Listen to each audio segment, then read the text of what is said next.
Salut les taureaux et bienvenue dans votre guidance générale pour le mois de septembre 2021. J'espère que vous allez bien les taureaux et que tout le monde a la forme, la santé, le moral, prêt à démarrer cette rentrée tant bien que mal. Alors c'est parti, j'ai tiré les cartes en amont comme ça on gagne un petit peu de temps. On y va, on va les découvrir ensemble. Alors avec le tarot Shozen du coup en énergie générale. Donc j'ai tiré pour vous la 5 de feu, la totalité. Donc on est dans une énergie de feu, d'action. On y reviendra, je vais aller tout retourner. Alors dans la vie physique et matérielle, on a la 2 de feu, les possibilités. Donc on est toujours dans la même famille, la famille de feu. Alors dans la vie psychologique, mentale, on a la 12 des arcanes majeurs, la nouvelle vision. Dans la vie émotionnelle, nous avons la numéro 17 des arcanes majeurs, le silence. Et dans la vie spirituelle, nous avons la numéro 6 de feu, le succès. Bon, alors, on a une dominante d'arcanes majeurs et d'énergie de feu. Voilà, on n'a pas d'autre énergie. Donc, on est vraiment dans de l'action principalement, ici avec vous les taureaux pour septembre. Donc, en énergie générale, nous avons la numéro 5 ici, donc de feu, la totalité. On voit un numéro de trapézistes qui sont en train d'effectuer du coup un numéro. Alors, l'idée, c'est de ne pas se laisser déconcentrer. L'idée, c'est de rester focalisé sur votre objectif, sur ce que vous souhaitez atteindre et de ne pas vous laisser dissiper. Donc, quel que soit ce que vous entreprenez, quel que soit l'endroit où vous mettez votre énergie, restez vraiment en totalité par rapport à ce que vous faites sans vous laisser disperser. L'idée, c'est d'être concentré comme ces personnages pour réussir leur numéro. Donc, quel que soit ce que vous faites, puisque j'imagine que ce n'est pas forcément un numéro de cirque, mais en tout cas, voilà, imaginez qu'il y en ait un d'entre eux qui soit détourné au niveau de son attention, qui regarde ailleurs, et ben il tombe et tout le numéro rate. Donc, c'est-à-dire que vous et les personnes qui sont concernées, essayez de vraiment rester vigilants dans cet état de vigilance, c'est-à-dire de rester alerte, de rester concentré, alerte sur votre projet. Donc, c'est vraiment important ici de souligner cela, cet aspect de cette carte. Alors, on a ensuite la numéro 2 de feu, les possibilités dans la vie physique et matérielle. Donc, encore une énergie d'action qui suit la 5 quelque part. Et en fait, voilà, donc ici, on vous invite à faire comme cet aigle sur la carte, à prendre de la hauteur pour observer s'il n'y a pas d'autres possibilités à envisager plutôt que de rester focalisé sur une seule et même chose. Donc, quel que soit le projet que cela concerne, que ce soit physique, matériel, financier, etc., peut-être qu'il y a d'autres voies à explorer, que ce soit pour un habitat, que ce soit pour une profession, peu importe. L'idée, c'est de dire, peut-être qu'en fait, il y a aussi d'autres moyens, d'autres manières. Peut-être qu'il faut ouvrir son champ des possibles. Donc, prendre de la hauteur ici et envisager d'autres possibilités au niveau physique, matériel et financier, que ça touche, du coup, comme je l'ai dit, votre maison, vos finances, votre profession. Apparemment, il y a peut-être d'autres pistes à explorer. Alors, dans la vie du mental, on a la nouvelle vision, la numéro 12 des arcanes majeurs. Et donc, du coup, ici, on vous invite à changer de point de vue. Donc, non seulement, vous voyez, vous aviez les possibilités, mais en plus, ici, vraiment, il y a quand même cette idée de changer complètement, en fait, de point de vue pour prendre la situation sous un angle complètement différent. Donc, on va en revenir à ce qu'on disait tout à l'heure, c'est de défocaliser par rapport au sujet et d'essayer vraiment de le prendre sous un autre angle. Donc, vous voyez, la carte, elle montre un personnage qui est en train de se développer, de grandir, de passer de la position à quatre pattes à une position complètement différente qui va lui permettre de voir le ciel et les étoiles, chose qu'il ne voyait pas quand il était accroupi. Donc ici, il va falloir ouvrir un petit peu votre esprit et envisager d'autres possibilités, que cela vienne de vous ou pas, peut-être c'est même des personnes qui vous suggèrent des choses, etc. Et plutôt que de leur dire non tout le temps, de les rembarrer, etc., il faut quand même écouter ce qu'on vous dit, ou alors ça vient de vous et vous-même, vous allez aborder les choses sous un angle différent afin de trouver une issue, une solution, quelque chose qui est peut-être plus adapté à la situation. Parce que peut-être que du coup, vous auriez tendance à vous laisser distraire parce que la situation telle qu'elle est ne vous convient pas forcément. Mais en fait, on vous invite vraiment du coup à élargir, à voir d'autres possibilités, à prendre les choses sous un angle différent. Donc à changer votre angle de vue ici. Et au niveau des émotions, on a le silence, la numéro 17 des arcanes majeures. Donc on voit un personnage qui semble en effet dans le silence, qui semble se reposer, qui semble méditer, qui est à la fois un paysage au moment de la pleine lune. Donc ici, il y a cette idée d'être connecté avec son intuition, son instinct. Il y a cette idée de se reposer, de prendre des moments pour soi, pour rester dans le silence, sans trop parler, sans trop communiquer, sans trop interagir avec le monde extérieur, d'être plutôt dans son monde intérieur et vraiment de revenir à soi. Donc peut-être essayer de méditer un petit peu ou de prendre vraiment des moments où vous êtes vraiment avec vous-même pour explorer ce que vous aimez, votre inconscient, votre univers, votre imagination, votre intuition, faire des choses pour vous à cet endroit-là.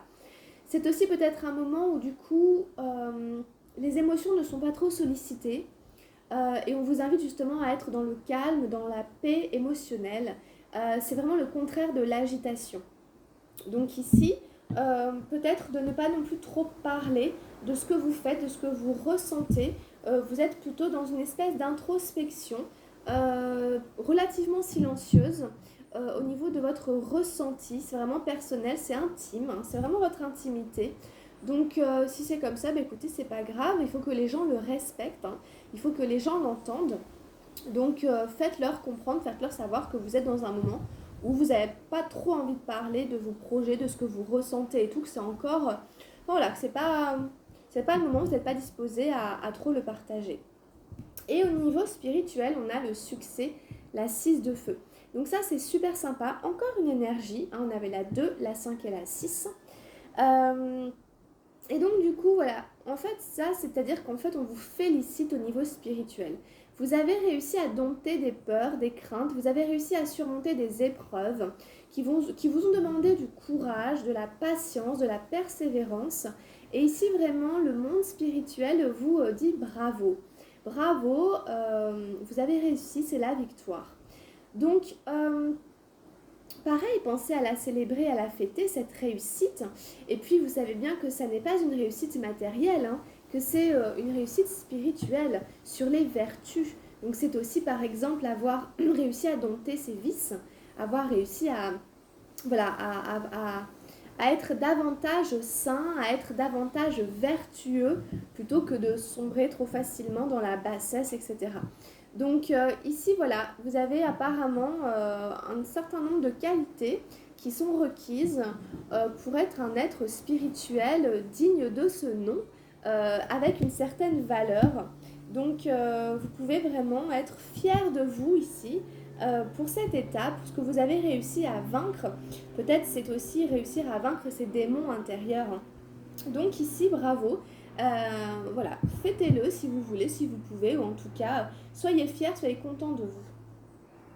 Alors, j'ai demandé une petite carte au tarot de la transformation pour vous les amis taureaux.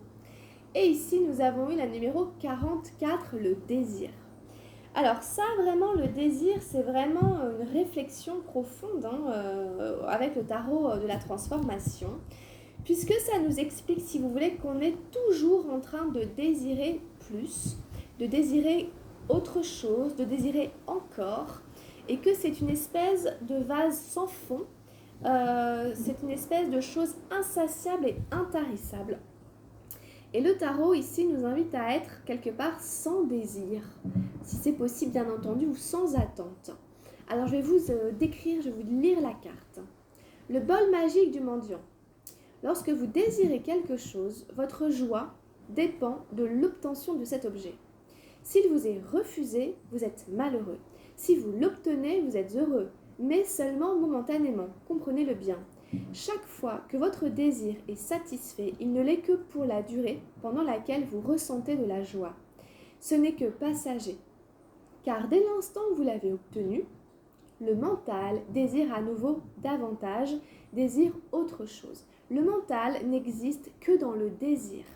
Donc il ne vous laisse jamais sans désir. Dès l'instant où vous êtes sans désir, le mental meurt immédiatement.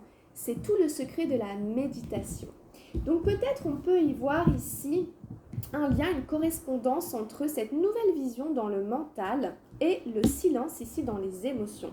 Peut-être c'est la passerelle ici, parce que si vous voulez en effet, c'est dans le mental que ça se passe. C'est dans le mental qu'on dit, j'ai besoin de consommer, en plus avec la société dans laquelle on est, de consommer telle ou telle chose, c'est comme ça que je serai bien, c'est comme ça que je serai satisfaite, d'être dans l'avoir. J'ai besoin d'avoir ça, et donc du coup ça me procurera de la joie, et donc ça ira bien. Donc en effet, ça n'est que momentané, voilà, puisque une fois le désir assouvi, ça retombe. Donc ça fait un petit peu comme ça en dents de scie avec le désir et l'obtention de ce désir. Et donc on vous invite à rester dans une forme de méditation, de cesser d'être toujours dans je veux ceci, je veux cela, j'ai besoin de ça pour être bien, mais de réussir à être dans une forme de paix, de zénitude qui ne dépend pas d'un désir mental, mais qui viendrait de l'intérieur, plutôt d'un état d'être interne. C'est cet état d'être interne qui vous procurera une joie et une paix durable, qui ne dépendent pas, si vous voulez, de l'obtention d'un objet extérieur et qui donc est soumis comme ça aux intempérances et aux aléas de la vie. C'est un peu ça ici qu'on vous explique. Voilà un petit peu ce qu'on peut dire avec les tarots d'Osho. Alors, un dernier petit message avec l'oracle des anges gardiens. Et j'ai tiré affirmation. Alors, qu'est-ce que ça veut dire ? Sois conscient de l'impact de ton langage et de tes pensées. L'affirmation la plus puissante que tu puisses formuler, ressentir ou prononcer est « merci ». Sois reconnaissant envers toutes les bénédictions qui se manifestent dans ta vie. Si nous reconnaissons l'ordre divin qui régit notre vie, l'univers nous envoie les plus belles bénédictions.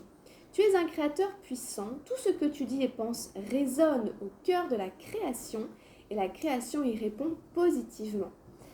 Beaucoup de choses dans cette carte. Je vous laisse la relire un petit peu, voir quelques passages. Merci, pensez à être reconnaissant pour tout ce que vous avez déjà, qui vous semble acquis, qui vous semble normal, pour avoir de l'eau chaude, pour avoir un lit confortable, pour avoir suffisamment à manger, pour avoir un peu d'argent, pour ne pas manquer de ceci ou de cela. Soyez vraiment dans une forme de gratitude. C'est important, on vous le dit ici. Vos pensées, votre langage ont un impact.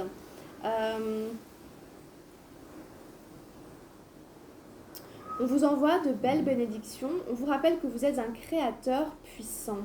N'oubliez pas que tout ce que vous dites et pensez résonne au cœur de la création. Et qu'est-ce qui se passe ? Il y a un phénomène d'écho. L'univers, la création, y répond en retour. C'est le phénomène d'écho, de résonance. Voilà, comme on dit, un ça-va dans une forêt, dans une montagne, dans une vallée, l'écho va rêver ça va. Puis si j'envoie dans la vallée comme ça va pas, en fait l'univers il résonne ça va pas. Donc en fait on ne peut pas attendre le contraire de l'univers, de la création, que déjà ce qui se passe en nous. Donc essayez d'être dans une forme en effet de reconnaissance, de gratitude et dans une forme de pensée positive pour pouvoir vibrer aussi ça et être dans des situations plus confortables, plus agréables. Vous savez bien que ça doit venir de nous aussi, quoi. Écoutez, voilà les amis taureaux, on a terminé. Merci pour cette petite guidance, merci de l'avoir suivie. J'espère qu'elle vous aidera, qu'elle vous donnera des petits conseils, qu'elle vous guidera un petit peu pour septembre. Demandez-moi si vous avez besoin de guidance personnalisée. On fait un tirage sur une question précise. Et puis on se retrouve tout de suite pour votre guidance sentimentale les taureaux. Si vous voulez compléter cette guidance, je vous invite à aller voir celle de votre signe ascendant et de votre signe lunaire si vous les connaissez. Voilà, portez-vous bien, passez un très bon mois de septembre et je vous dis à très bientôt. Grosse bise, ciao ciao.